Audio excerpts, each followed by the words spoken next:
அஸ்ஸலாமு அலைக்கும் வரஹ்மத்துல்லாஹி வபரகாத்துஹ். அல்லாஹ் நேசிக்கிறான்.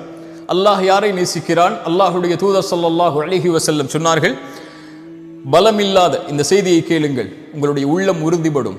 பலமில்லாத இறை நம்பிக்கையாளனை விட பலமுள்ள இறை நம்பிக்கையாளன் அல்லாஹ்விடத்திலே நேசத்திற்குரியவன். உடலாலும் சிந்தனையாலும் செயலாலும் பலமற்று வாழக்கூடிய ஒரு இறை நம்பிக்கையாளனை விட பலமுள்ள இறை நம்பிக்கையாளன் அல்லாஹ்விடத்திலே விருப்பத்திற்குரியவன்.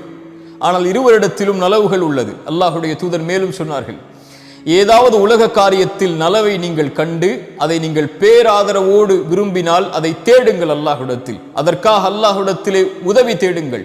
ஒருபோதும் அந்த விஷயத்தில் நீங்கள் சோர்ந்து விடாதீர்கள்.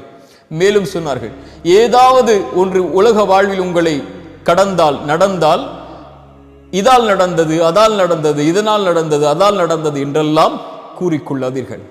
ஏதாவது உலக வாழ்வில் நடந்து விட்டால் அல்லாஹுடைய தூதருடைய இந்த மந்திர சொல்லை மனதில் வையுங்கள். ஏதாவது உங்களுடைய வாழ்வில் நடந்தால் சொல்லுங்கள், கத்தர் அல்லாஹு வமா ஷாஅ ஃபஅல், அல்லாஹுடைய நாட்டத்தை கொண்டு மட்டும்தான் நடந்திருக்கிறது என்று, அல்லாஹ் நாடியது நடந்திருக்கிறது என்று. ஒருபோதும் உங்களுடைய சிந்தனையில் ஷைத்தான் இந்த வாசலை திறப்பதற்கு நீங்கள் காரணமாகி விடாதீர்கள் என்று அல்லாஹுடைய தூதர் ஸல்லல்லாஹு அலைஹி வஸல்லம் அவர்கள் சொன்னார்கள். இந்த ஹதீஸை எப்படி இந்த நேரத்தில் விவரிப்பது? சுருக்கமாக சொல்கிறேன்.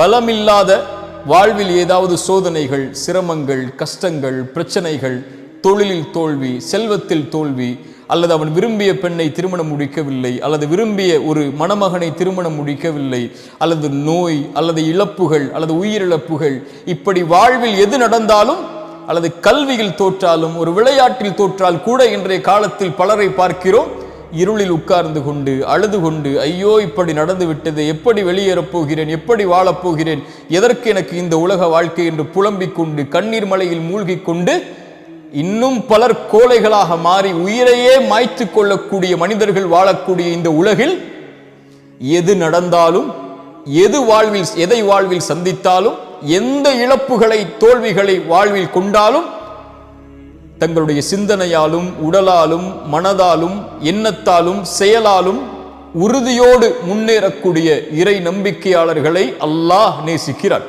சுப்ஹானல்லாஹ். தங்களுடைய வாழ்வில் அவர்கள் எதையும் பார்ப்பார்கள். நோயை பார்ப்பார்கள், செல்வத்தின் இழப்பை பார்ப்பார்கள், விரும்பியது நடக்காததை பார்ப்பார்கள், தொழிலில் தோல்வியை பார்ப்பார்கள். ஆனால் அவர்களுடைய வாழ்வு முழுவதும் அல்லாஹுடைய நாட்டத்தை கொண்டு மட்டும்தான் இது நடக்கிறது. நான் இறை நம்பிக்கையாளன், நான் கவலை கொள்ளக்கூடாது. குர்ஆன் சொல்லுகிறது, இறை நம்பிக்கையாளன் ஒருபோதும் கவலை கொள்ள மாட்டான். கவலை ஷைத்தானுடையது. கவலையை கொண்டு ஷைத்தான் உள்ளத்தை உடைப்பான், அல்லாஹ்வை விட்டு அவனை தூரமாக்குவான். கவலை கொள்ள மாட்டான் இறை நம்பிக்கையாளன். பயம் கொள்ள மாட்டான். உலகமே அவனுக்கு எதிராக ஒன்று சேர்ந்திருந்தாலும் ஹஸ்புனல்லாஹ், அல்லாஹ் ஒருவன் போதுமானவன் என்று அவன் சொல்லுவான். கவலை கொள்ள மாட்டான், பயம் கொள்ள மாட்டான். அவனுக்கு குர்ஆன் சொல்லக்கூடிய செய்தியை மனதில் வைத்திருப்பான். கவலை கொள்ளாதே, பயம் கொள்ளாதே. அன்துமுல் அலௌன இன் குன்தும் முஃமினீன், நீங்கள் தான் உயர்ந்தவர்கள் முஃமின்களாக வாழ்ந்தால்.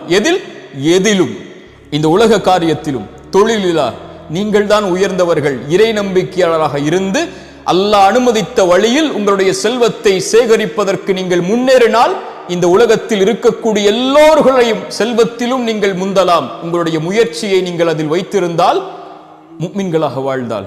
விளையாட்டிலா, தொழிலிலா, கல்வியிலா, அல்லது இந்த உலகத்துடைய எந்த காரியத்திலும் அடுக்கிக் கொண்டே போகுங்கள். நீங்கள் முன்னால் வந்தால்தான் நீங்கள் இறை நம்பிக்கையாளர்கள்.